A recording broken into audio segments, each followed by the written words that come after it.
friends. Annie here from Annie's Pink Chair, where we bring real, raw, relevant issues to the table from a woman's perspective. I have such an exciting guest today. It's an old friend of mine from many years ago.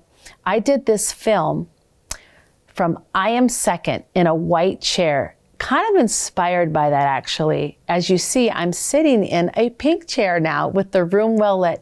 But this, my friends, is someone that was very deeply involved with this project and is currently with I Am Second. Let me share a little bit about him. John Humphrey joined I Am Second in 2008 to manage the development of the subsequent launch of the initiative. Now, in his 13th year with I Am Second, Humphrey provides strategic, operational, and tactical direction to the organization, bringing to bear a wealth of experience in media production, distribution, communications, and marketing. You guys, this guy's been everywhere. Prior to joining I Am Second, he created, produced, distributed, and marketed projects for companies such as Lorimar, ProServe, and then his own Vision Quest communications group. Many of his projects over the years involve telling personal and faith stories of high-profile athletes. John, welcome to Annie's Pink Chair. I'm so excited that you're here with us today. And I know I kind of bragged about you in the relationship, but I'm just super impressed by you and your filming and production work ethic, because as you know, I'm a huge fan of I Am Second because I am one of the seconds. And that you are. That's absolutely. And I'm excited to be on the show with you, Annie. It's been very neat to see you start out in this endeavor and to see how you have taken your story and continue to tell your story and impact others as you're telling it. So congratulations to you, and I'm just happy to be here. Thank you. And I love your office. It kind of advertises what you do. I mean, you've got Kathy Lee Gifford. I know people can't see it all the way. And you've got Lecrae up there. I'm so sorry, I forgot the lady's name behind you. Shawn Johnson. Shawn Johnson, athlete. And then you've got the Loud Crazy Love poster from the wonderful movie that you guys worked with Brian Head Welch and his daughter. Can you tell us just briefly, like, what got you into film production? What attracted you to that? Well, it really goes back to my time in sports, because my first initiative in broadcast was in sports, live production of sports, and then into creative sports shows. And that was with ProServe and other companies that I was with before. And those were high-profile events, the Boston Marathon, the Tour de France, a lot of tennis, golf tournaments. And so there were a number of shows, college basketball and college football broadcasts. And so that's where I cut my teeth.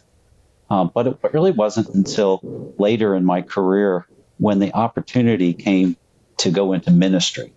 And that was something I resisted for a while, even though I was a believer and tried to live my life out by faith as I was walking in the secular sports realm. But when faced with the opportunity to do something God was drawing me to do, which is how the I Am Second opportunity came about, I saw that and I said, God's in it. I need to join him there. And when we did, something special emerged from it. Wow. So you were literally in the sports arena filming. I mean, I was about to ask you, what famous golfers have you filmed? Because filming golf is kind of intense, right? Like, how do you do that? Mm-hmm. Well, from a golf standpoint, what we were doing in the golf tournaments, those were live golf tournaments that we were arranging the broadcast for. And so in that particular project, I was not filming. But I did subsequently, with my own company, do a series called, I can't even remember the name of it now. It's okay. It was a special we did for NBC stations with professional golfers at the time that were high-profile golfers. They're pretty much senior golfers now. But at the time, they were high-profile. Tom Lehman and guys like that were believers. And we talked about what it was like to be a believer within the sport of golf. We did the same thing with NASCAR. We did the same thing with football and also with basketball. And those were done in conjunction with NBC stations as well as with different ministry groups that were ministering to those areas.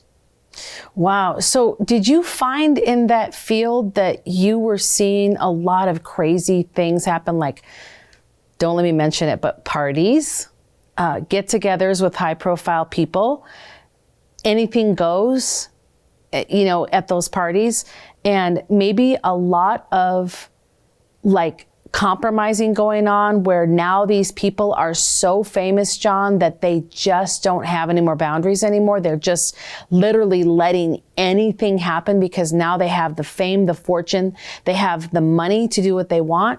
Did you see a lot of like crazy situations happen, or did you just witness a couple things?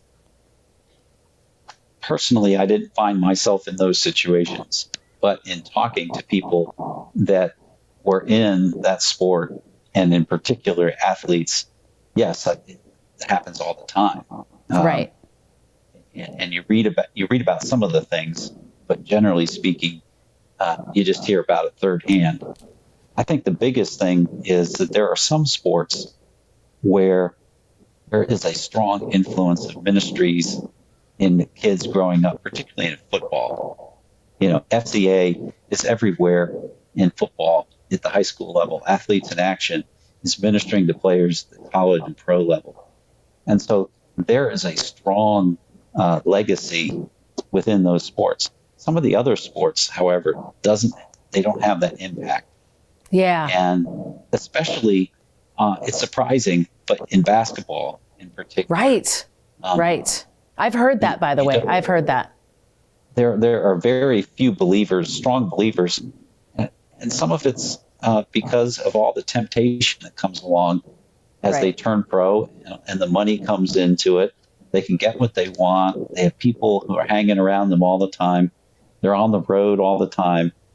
And it's just tough to live out a life of faith in that situation and stick with it. Well, there are people that do, but right. it's few. It just sounds just like you're living the dream, but really it's just a facade because, you said you're on the road a lot and there's no real boundaries because there's no foundation to help keep players focused on the game and then their walk, right? So a lot of them aren't believers. So, and as well as I do with the sports arena, any type of sports, there is a lot of, because of the world I come from, Las Vegas, they would come and tour and they would do their games and they would come and bet and they would do their parties here and there's some of their conventions and their get-togethers. And there was a lot of different people that would call the escort services and they didn't know it, but a lot of people were being trafficked. And so that's just part of that party world of, I think, not just sports, but any genre. So that's pretty impressive that you decided not to engage yourself in, let's say, those after-hour parties where people get together and crazy things happen, because that can really destroy your career. Like, you could get a bad picture with someone and all of a sudden on the next day you're being canceled, right? Oh, they were with so-and-so and so-and-so was there and they abused this, it's just like, what just happened? So, and then how did you get invited to I Am Second? Did you know someone that worked for I Am Second?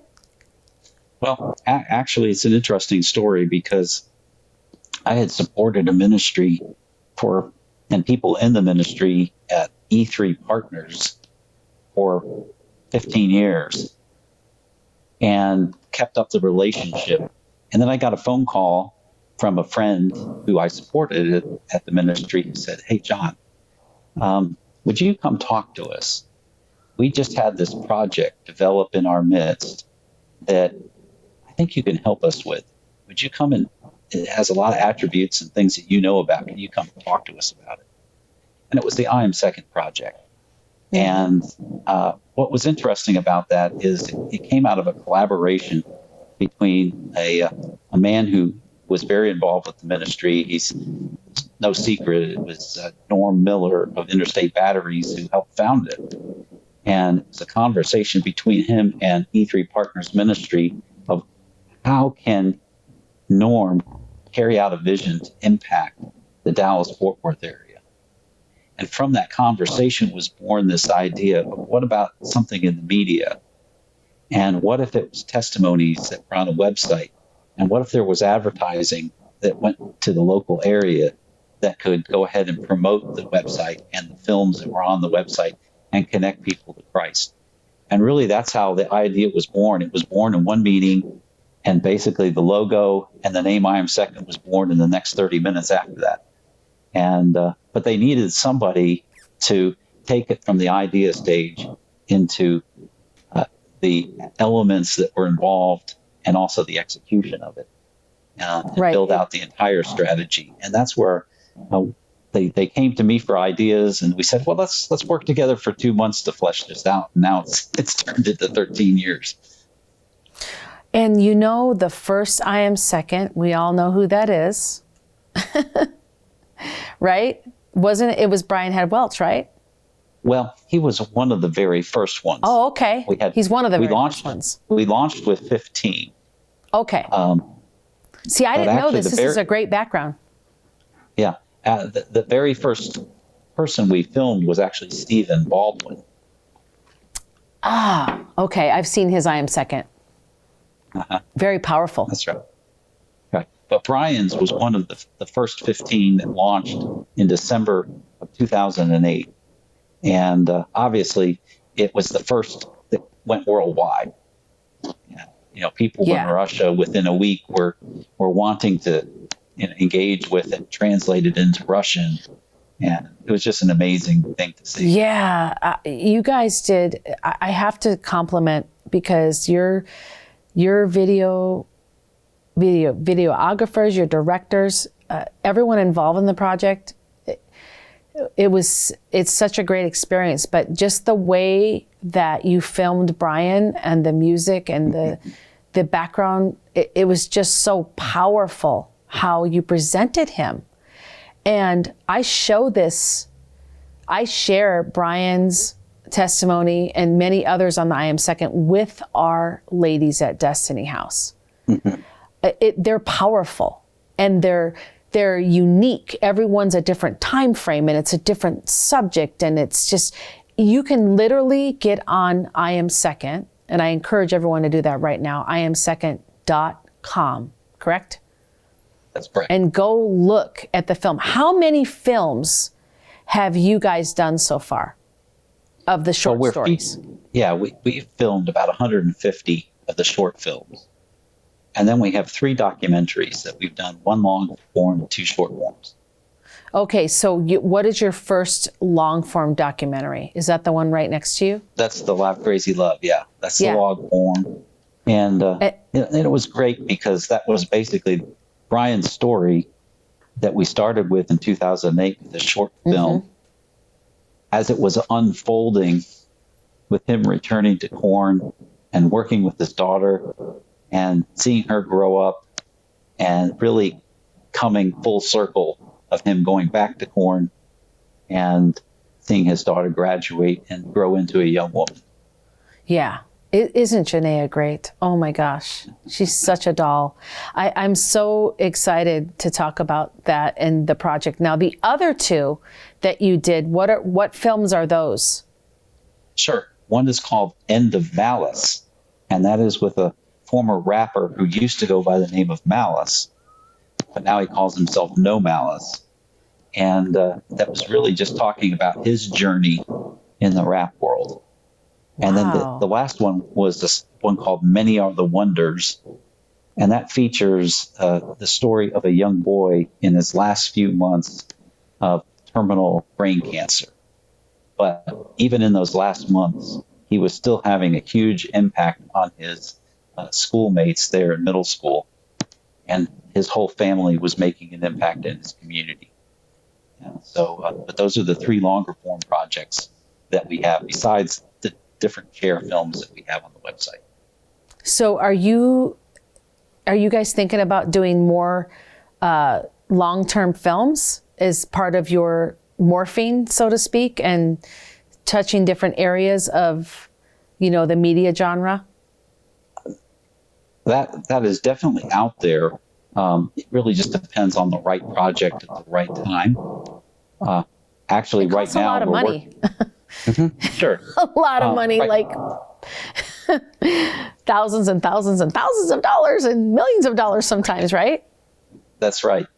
And, from our standpoint, what we're looking at right now is maximizing the reach of the stories that we do have internationally. And we have some new projects that are targeted to the continent of Africa and into Asia, taking the stories that we have now and putting them in context for those areas. Wow, that's really, really powerful. I wanted to share with the audience because and then I'll touch on what you guys are doing right now for your January thing that's coming up. But I was introduced to I Am Second through, I believe it was Brian, correct? Did Brian tell you? Okay, so Brian, we were speaking with the Whosoevers. I had went on tour with them for a year or two. It was so fun, by the way. If anyone doesn't know what they are, just look them up, thewhosoevers.com. And Brian talked to Sammy, and then Sammy got a hold of me and said, hey, they want you to come to Texas. And I said, for what? And they're like, they want to film you. And I was like, what? Okay, cool. So I was so excited because I saw Brian's film and I was like, oh, what are they going to do with me? This is going to be really interesting.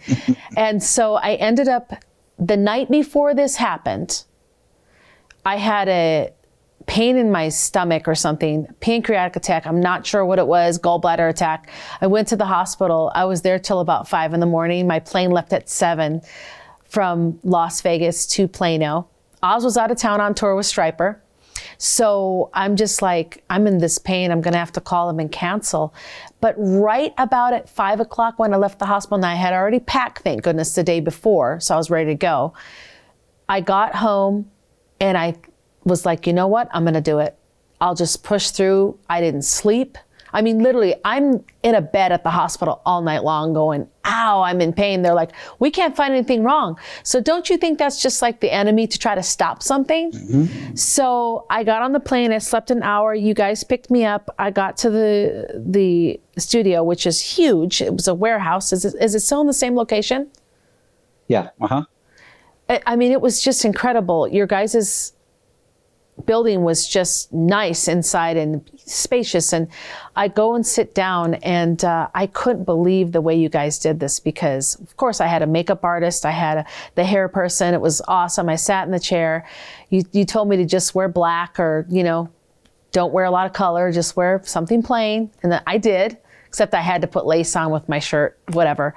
But what I do remember most out of everything was sitting in that chair and feeling the vulnerability and feeling like I was literally sharing my story for the first time in my life. I felt so nervous, but at the same time comfortable. I can't explain that dichotomy because that's like super opposite of each other, right? And I literally was like sitting there peering into the dark because that's how you guys do it. And someone's reading off these questions. And I believe, was there 100 questions or 80? Whatever. It was a high number. It was massive, whatever it was.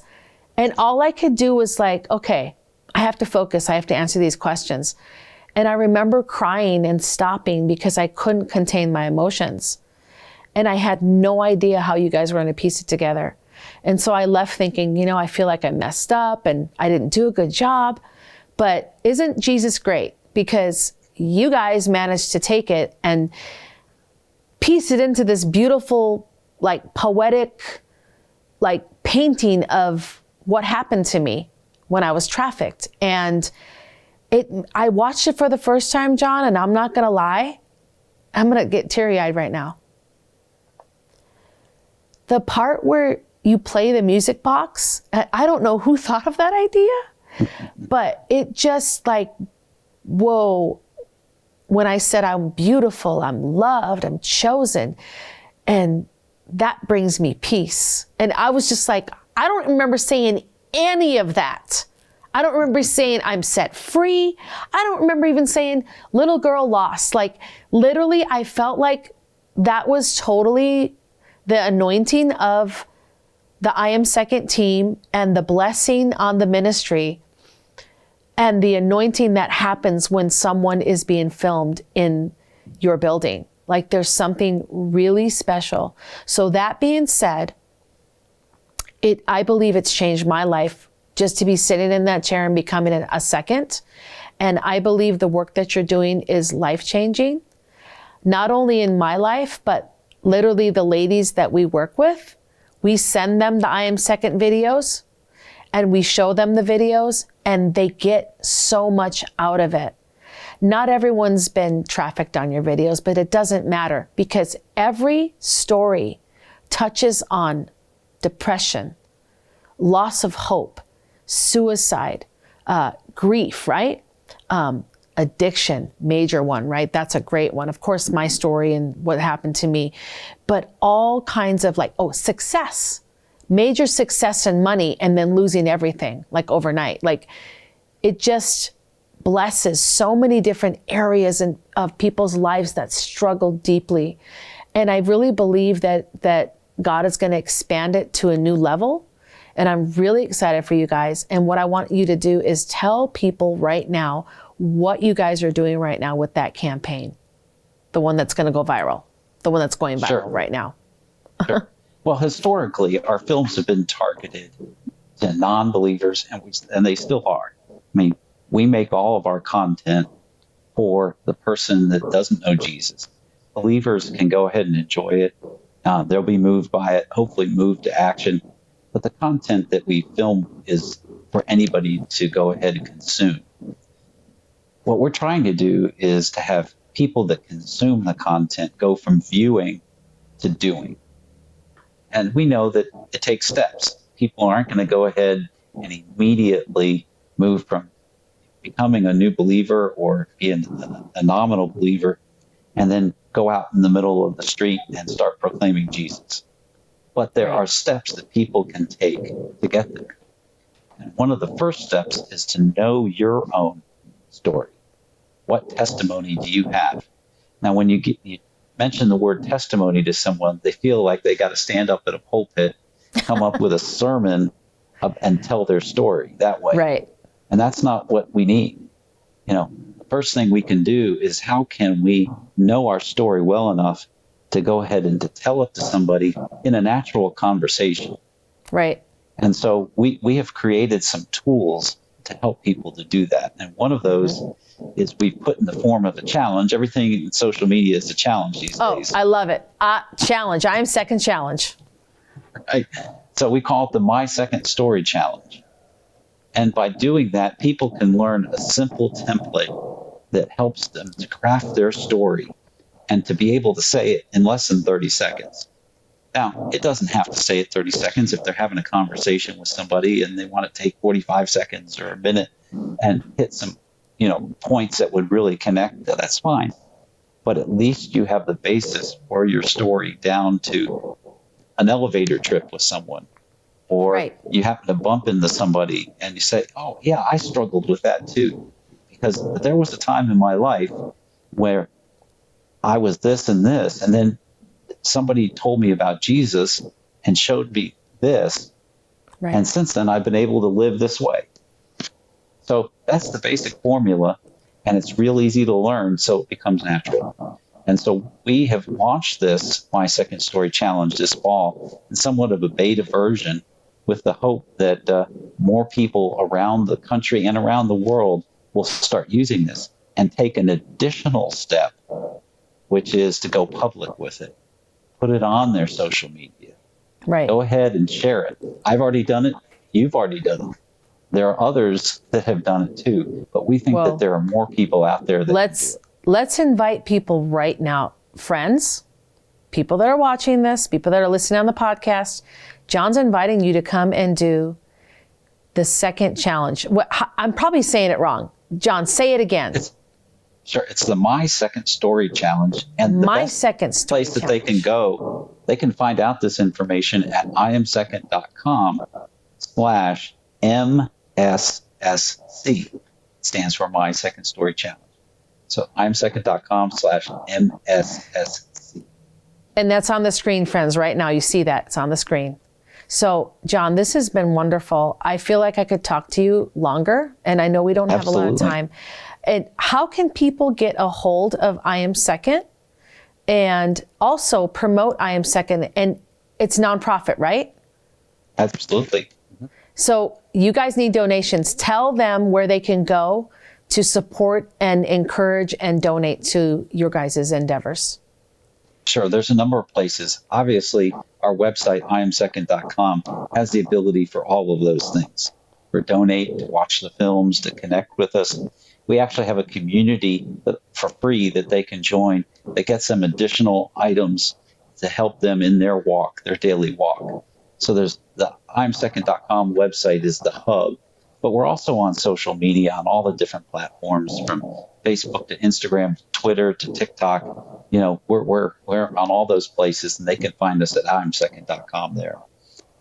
And then we also, and this is an easy thing for people to do too, everybody likes apparel, and we do have I Am Second gear that's available at iamsecondstore.com.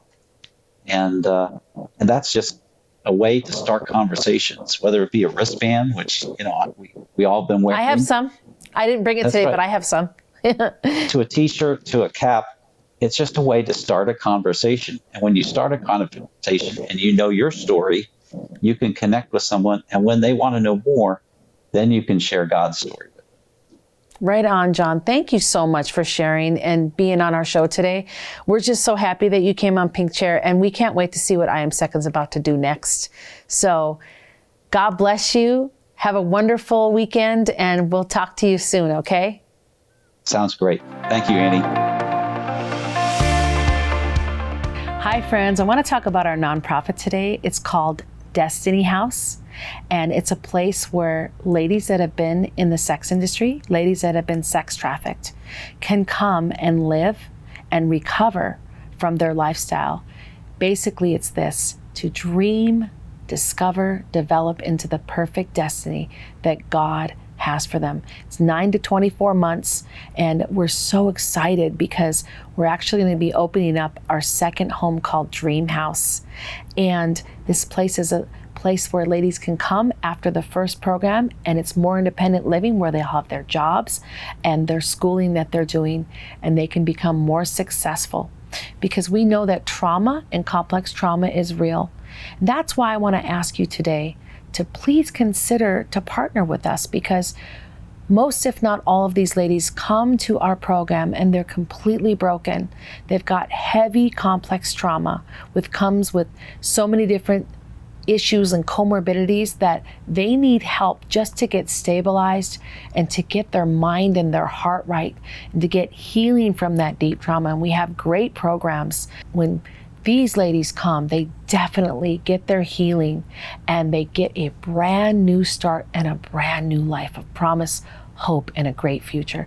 Please partner with us. If it's on your heart, we need to keep our houses open. You can go to pinkchair.com and click on donate, and your donation is tax deductible.